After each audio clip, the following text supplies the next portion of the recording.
Hi there, my name is Noel and I teach about meditation to all age groups. In this video, we will explore the difference between doing and being, and we'll stress how the quality of our doing arises from the quality of our being. So, let's get started.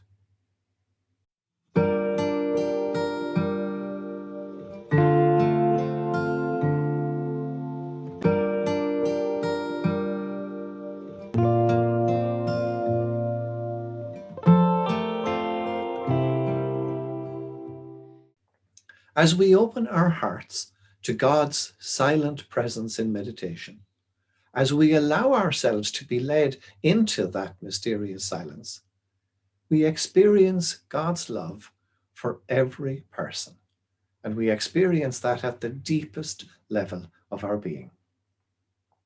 Meditation is about the experience of being, of encountering our true self, of apprehending who we are at the deepest level of our being in God, who we are in God and who God is in us. In meditation, we participate mysteriously in the ground of being. We leave behind all doing.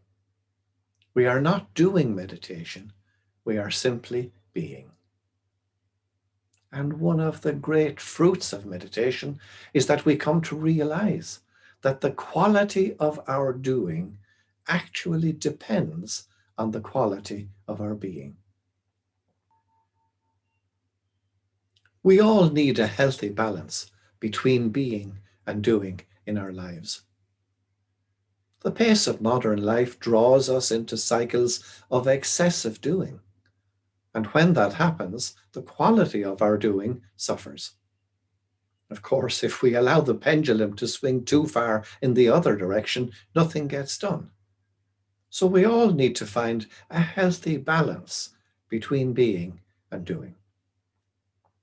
The practice of meditation provides a bridge between them, between being and doing. It helps us to discover our true self and to live life more deeply and with greater authenticity. Because we have so little experience of simply being, when we deliberately choose to enter that realm through meditation, it can at first appear to be passive and lifeless, even boring. But soon we discover that it's not so much that we are doing nothing as that we are doing nothing else. We are simply taking care to just be.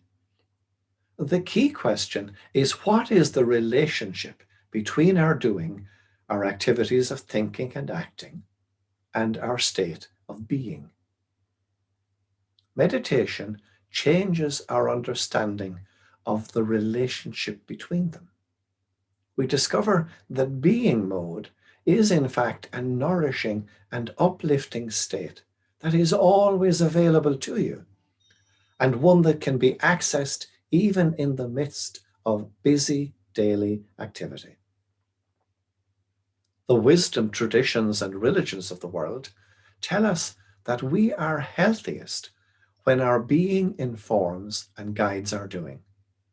In other words, when the way we act in the world is informed by our deepest sense of who we really are. So, what must we do to experience our being? The answer is simple. We simply enter into stillness and silence. In moments of stillness and silence, we experience something deeper within ourselves, what Thomas Merton called the true self. And that discovery mysteriously awakens us to our connectedness to others, because all of our true selves are so intimately connected to God, the ground of all being, the creative energy of the universe.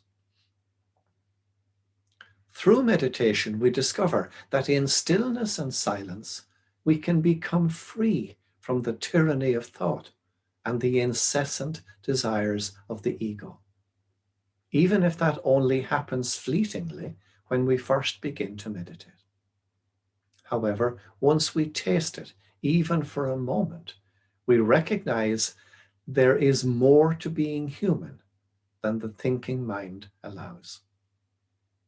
We come to the heartfelt understanding that meditation brings us mysteriously into communion with pure being.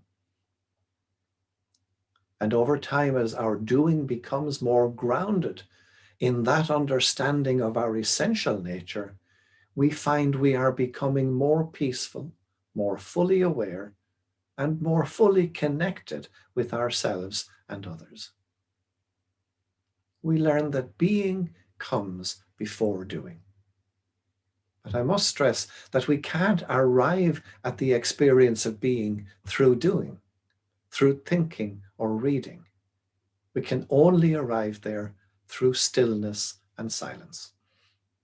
We must let go of all expectation of achievement through meditation.